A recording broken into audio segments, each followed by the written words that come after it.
Did you know that risotto doesn't have to waste 30 minutes of your life? Today we're making a farro mushroom risotto that requires only 2 minutes of stirring. The oven will take care of the rest. Our first step is to make an intense mushroom liquid by soaking 25 grams of dry porcini in 3 cups of boiling water. If you don't have a scale, just scoop out a very heaping dry cup.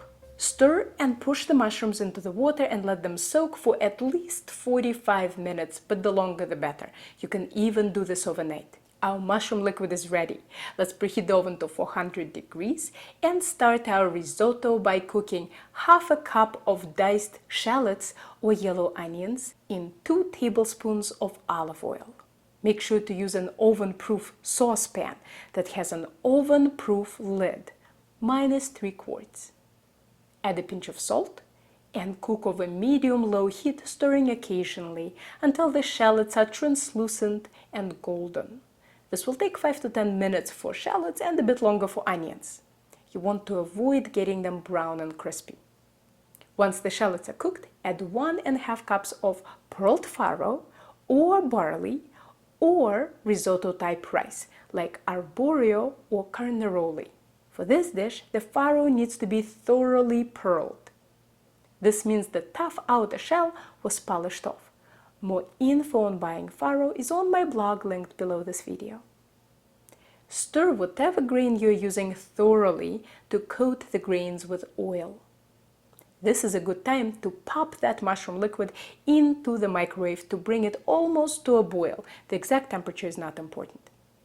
Add half a cup of dry white wine to the farro. Increase the heat to medium and stir until the wine is absorbed. Dry porcini always come with some undesirable baggage in the form of grit. That's why it's very important that we put them through a strainer or colander lined with a wet paper towel. I make it wet with water so that it holds the bowl shape and absorbs less of my precious porcini liquid. Fold the towel over the porcini and press firmly on them to get as much liquid out as possible without ripping the towel. The next step is not going to win me many fans because I discard the dry porcini after soaking. I think I just heard one big collective YouTube gasp. You see, in order to use them, I need to go through every single piece and painstakingly remove all the embedded soil and often worms. While the aroma of dry porcini is heavenly, their texture is nothing to write home about, so in their place I use all sorts of fresh mushrooms. Season your risotto with salt to taste, undersalting it slightly. During the cooking time, some liquid will evaporate and you don't want the finished product to be too salty. Crank up the heat and cook stirring just until you reach a boil. Then cover and place in the middle of preheated 400-degree oven for 35 minutes if cooking farro and barley, or 18 minutes if cooking rice. During this oven time, we'll prep the mushrooms. Here I have some portobellos, oysters, and shimeji mushrooms, but you can use whatever mushrooms you want. As if throwing away porcini wasn't enough, I washed my portobellos. This video is turning into a mushroom crime of the century. My delicate mushrooms don't have any grit because they grow on trees, not in soil, so I don't bother to wash them. If I were working with chanterelles or some other delicate mushrooms that would be covered in soil, I'd wash them and then let them air dry for a couple of hours to help them brown. I'll cut my portobellos into large dice. For oyster mushrooms, I cut off the thick stems and rip the caps into bite-sized pieces. And for shimeji, I cut off the base of the stems and gently separate all the little mushrooms. As you can imagine, the portobellos would take way longer than the other mushrooms and need a somewhat different approach. Let's set a 10-inch skillet over high heat and add 1 tablespoon of olive oil. When the oil is hot, add the portobellos, a pinch of salt, a quarter cup of dry white wine, and cover the pan. Here they are after 5 minutes. During this first stage, the mushrooms oozed out excess moisture and shrunk enough to fit in the pan in a single layer. This will help us with browning once all this moisture evaporates.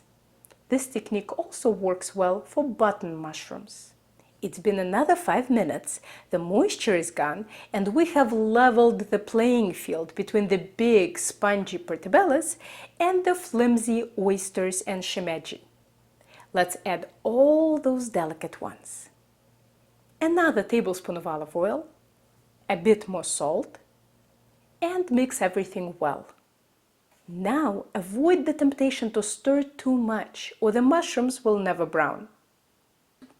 Before stirring, lift one mushroom to check for browning. This looks good. Let's stir. Repeat the browning step a few more times until the mushrooms are nicely brown. Beautiful. Let's set them aside and check up on our risotto. Most of the liquid is absorbed and the grains are tender but still toothsome. If your grains are too raw, return to the oven for a few minutes. Now it's time for enrichments.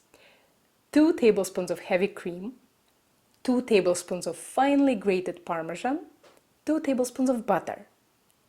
And I just couldn't resist a small dollop of truffle butter. Dump in all those beautiful browned mushrooms and give it all a good stir. As always, taste, taste, taste. If you're not sure about salt, practice on a small portion. I certainly needed a pinch. Okay, let's try again. Now we're talking. No other grain dish is more beloved by my students or me than this risotto. Although it works beautifully with rice, the earthiness of farro gives it so much character. Besides, farro leftovers don't clump up, so they taste better. For more delicious ways to break the rules of cooking, don't forget to subscribe to Helen's Kitchen channel. And if you're ever in the Boston area, maybe I'll see you in one of my classes.